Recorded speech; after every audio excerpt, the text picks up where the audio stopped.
Muy bien, estamos nuevamente con el Guardián de la República.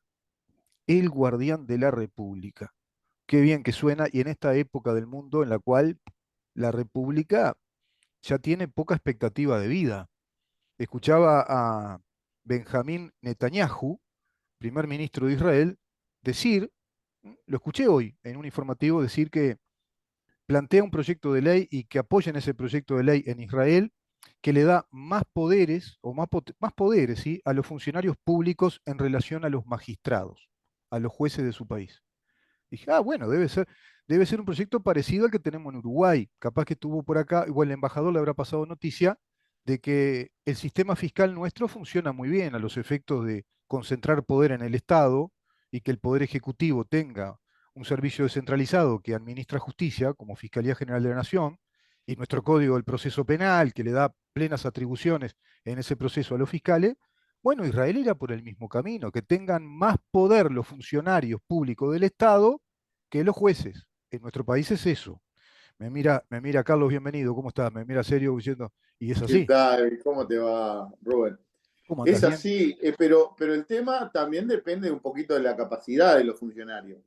Yo la verdad que estoy cada día más sorprendido, no puedo decir que gratamente sorprendido, pero cada vez estoy más sorprendido de la impericia del fiscal Ricardo Percival.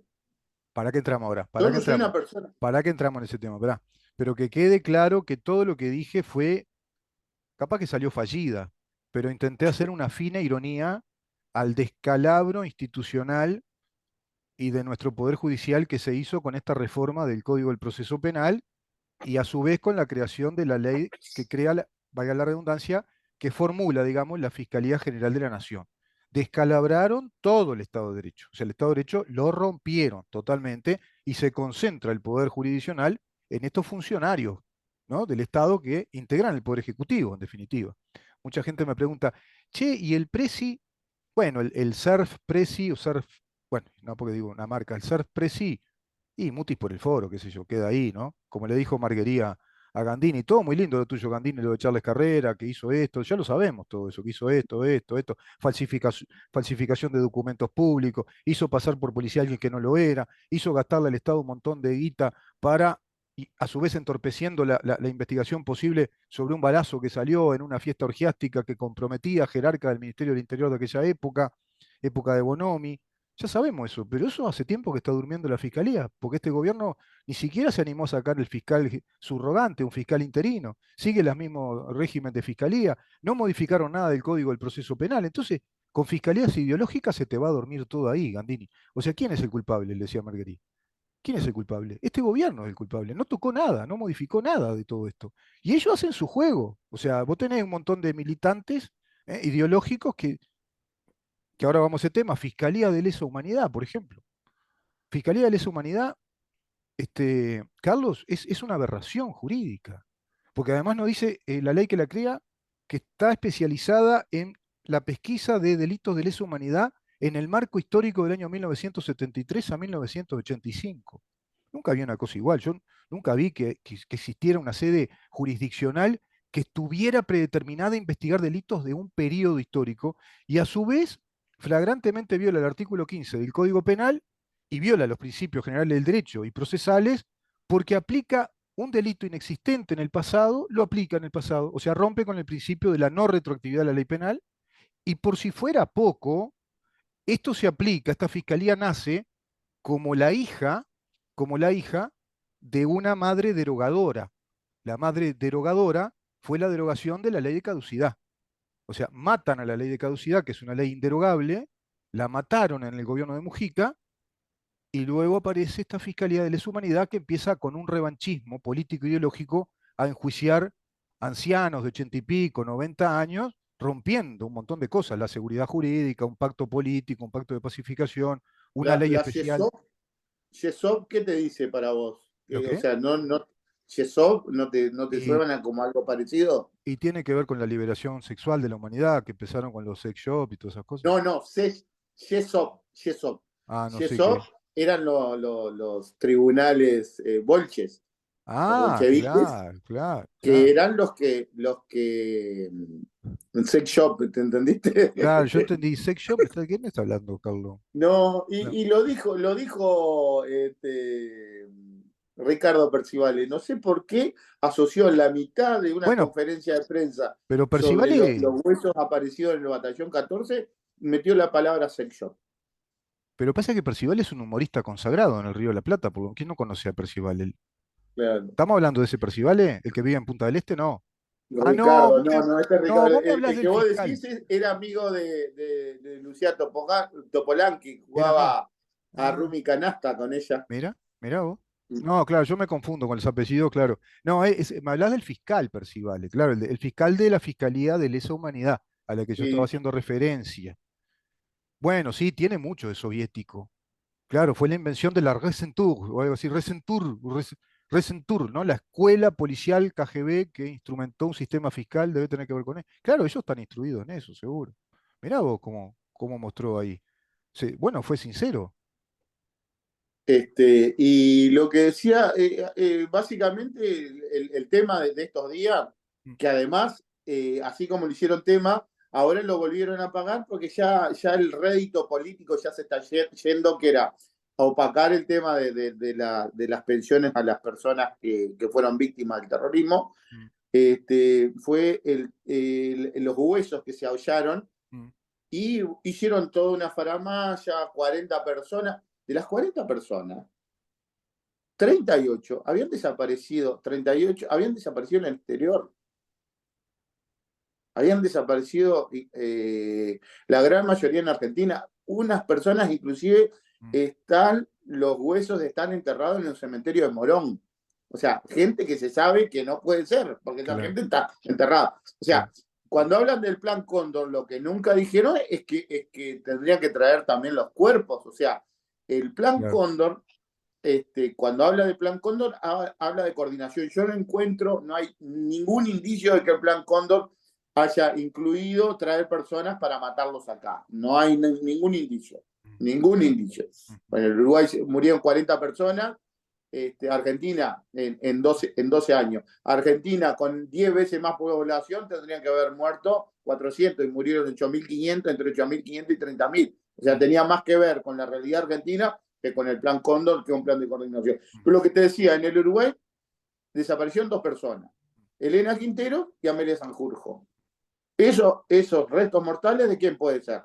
O de Elena Quintero o de Amelia Sanjurjo. Puede ser de una persona que ni siquiera sea desaparecido político, sí, puede ser. O sea, existe la probabilidad, porque hasta que no se llega al 100% de posibilidad, Mm, existe. claro. Pero son dos. Se dice, Elena Quintero no es Claudia García Irureta Goyena de Hellman, Mm, pero nunca hablaron de Sanjurjo. No habló de Sanjurjo la arqueóloga, no habló de Sanjurjo Percivale. mm. Nadie pronuncia la palabra Amelia Sanjurjo. Y la ¿Y por, pregunta es, porque si vos estás dando información, es muy relevante. O sea, si es la persona, yo una semana antes ¿Y por qué te de parece que que, obvian ese dato? ¿Por qué no la mencionan? porque era evidente, porque yo una semana antes dije, es Amelia Sanjurjo. ¿Por qué? Te voy a dar los datos. Uno de ellos no es tan relevante. Digo, en Uruguay hay dos personas que desaparecieron. Una tercera que quizás puede haber sido traída Mm, de Argentina, desaparecida en Uruguay. Vamos a ponerle quizás, vamos a tomarlo como bueno. mm, Tres mm. son Amelia Sanjurjo, Elena Quinteros y Claudia García Irureta Goyena de Gelman. Entre las primeras dos, Elena Quinteros, según lo que le dijo Petinato a Miranda, ¿te acordás aquel CD de Petinato a Miranda? Sí, ¿qué le dijo? Que le dijo que Elena Quinteros estaba en el batallón 13. Sí, sí. Entonces, evidentemente, en el batallón 14, la que tenía mayores posibilidades, tipo un 95%. Yo cuando lo puse, hice un video Mm, poniéndolo en términos de porcentaje, dije 95% de que sea Amelia Sanjurjo, un mm. 3% de que sea Elena Quintero, porque suponete que lo que Sí, le ya, hicieron a Petina claro. estaba equivocado, 3%. Un 1%, Mm, porque siempre debe haber una probabilidad, que sea Claudia García Irureta Goyena, y un 1% de otra persona que no es ninguna de ellas. Mm. Y al final, al sacar a García Irureta Goyena y al sacar Elena Quintero, te queda o Amelia Sanjurjo o un 1% de alguien desconocido. Sí, Pero con esa cantidad, ¿por qué todo el mundo habla sin sí. decir la palabra? Nadie en este último mes Mm. habló de Amelia Sanjurjo. ¿Vos escuchaste a No, alguien decir la palabra Amelia Sanjurjo? ¿O el no. nombre de Amelia Sanjurjo? No lo dijo ni la Ni el fiscal, este, ni el fiscal, esta arqueóloga que estaba a claro, cargo. claro, claro. Entonces dice, estamos investigando personas con perfiles. Es una persona que tenés que investigar. Sí. Si fuera una persona, hubiera sido ella, dicen, hay grandes posibilidades de que sea Amelia Sanjurje, no tenemos perfiles de ADN. Claro, claro, claro. Bueno, y al final, ¿qué Pero resultó ahora de este hallazgo? Que no coinciden, por lo que leí. nada, No, no no, hay no, nada, no hay no, nada, no, no. no hay nada. Y siempre y cuando empiezan a quedar las suspicacias y en realidad Mm, un cuerpo que fue hallado a 90 metros de otro y enterrado a 30 centímetros, ¿por qué pasó tanto tiempo para ser hallado nuevamente? O claro. sea, debe haber todo un estudio, una pericia, porque los que están ahí implicados cada vez dan menos confianza. Sí, sin duda. Además, a ver si estoy en lo correcto. ¿Cuándo se habilitó a hacer todo este tipo de actividad arqueológica para llegar a dictámenes periciales? ¿Fue en la Comisión para la Paz la del periodo de Jorge Valle? No, empezó después. Después. Empezó en el 2005 con Tabaré. O sea, la Comisión para la Paz Mm, hizo el primer trabajo mm, con un informe final en el 2003. mm, En septiembre del 2005 se llega en una asamblea general, el 14 de septiembre del 2005 se llega a una declaración de desaparición forzada. bien. Y son las personas que están enumeradas en el informe final para la paz, que en el caso de desaparecidos en el Uruguay, uruguayos desaparecidos en el Uruguay, Mm, era una nómina de 26, incluyendo 3 anteriores a la dictadura. bien, bien. Y después de eso se creó la Secretaría de Derechos Humanos para el pasado reciente, en continuación del trabajo de la Comisión para la Paz. Bien. Y ahí creo yo que es cuando empiezan las excavaciones. Y hay otro elemento acá para vincular que, digamos, explica totalmente esta situación en la que Uruguay se ve comprometido, que es desde la Comisión para la Paz, el Instituto Nacional de los Derechos Humanos, con la figura delictiva de la desaparición forzada. ¿Por qué? Porque está la Corte Interamericana de los Derechos Humanos que asume jurisdicción en materia de delitos de desaparición forzada en el año 1997, por lo que estuve leyendo, estudiando, y establece cuál es el delito de la desaparición forzada, y a su vez dice la Corte Interamericana de Derechos Humanos que cuando es consultada respecto a este tema, como a otro tipo de delitos que violan derechos humanos, esa consulta le otorga efectos vinculantes al dictamen que dé la Corte Interamericana de los Derechos Humanos. Quiere decir que le da una naturaleza jurisdiccional. O sea, eso pasa a ser, si no, no tendría sentido, pasa a tener la fuerza de un dictamen judicial, digamos, jurisdiccional. Pero agrego y cierro con esto, dice, porque busqué, la Corte Interamericana de Derechos Humanos que todo eso se aplicará a partir de la fecha en la cual asume jurisdicción la Corte Interamericana de Derechos Humanos hacia el futuro del año 1997, cumpliéndose con el principio universal del derecho penal de que la ley penal más grave, inexistente en el pasado, no se puede aplicar, y la ley que era inaplicable porque no existía, el nullam penam sine legem, no se puede aplicar en el pasado. O sea, la propia Corte Interamericana también dice lo mismo que dice el Estatuto de Roma, la Corte Penal Internacional. Es decir, todos estos delitos son aplicables a partir de que asumen jurisdicción y a partir de que el Estado suscribe a ese acuerdo o a ese tratado internacional. Pero es a partir de esa fecha en adelante. Si no me equivoco, Uruguay creo que suscribió en el 85, si no me equivoco, creo. 19 de abril de 1985. Pero esta función, esta atribución, perdón, jurisdiccional, comienza en 1997. Por eso, sí, por eso no te corregí porque eran dos cosas diferentes. Claro, O claro. sea, lo que sí firmó es lo contencioso, la jurisdicción contenciosa del Tribunal de la Corte Interamericana de Derechos Humanos. mm, no sobre los datos específicos de de este temas delito. de Mm, desaparición. claro. Por eso digo, viste que cierra el círculo, por eso están con esta parafernalia Pero de ya los pasó en desaparecidos. la sentencia de Majdanek, Reyes y Raggio. Mm, Dice la Corte en el punto 54, página 16 de la sentencia, dice, la Corte tomará como antecedente los hechos, aunque juzgará solamente hechos posteriores a la firma, a la aceptación de Uruguay de la jurisdicción claro, temporal de la Corte Interamericana de Derechos Humanos el 19 de abril de 1985. mm, Eso lo dice, claro. pero, pero en el punto 272 obliga a Uruguay a resarcimiento económico. Entonces voy a decir, pero me está diciendo una cosa, me está diciendo esto, yo no lo puedo jugar, Mm. pero igual sos culpable. Ah, sí, porque como te digo una cosa, después te digo la otra, que es la típica legislación neomarxista o el neoconstitucionalismo.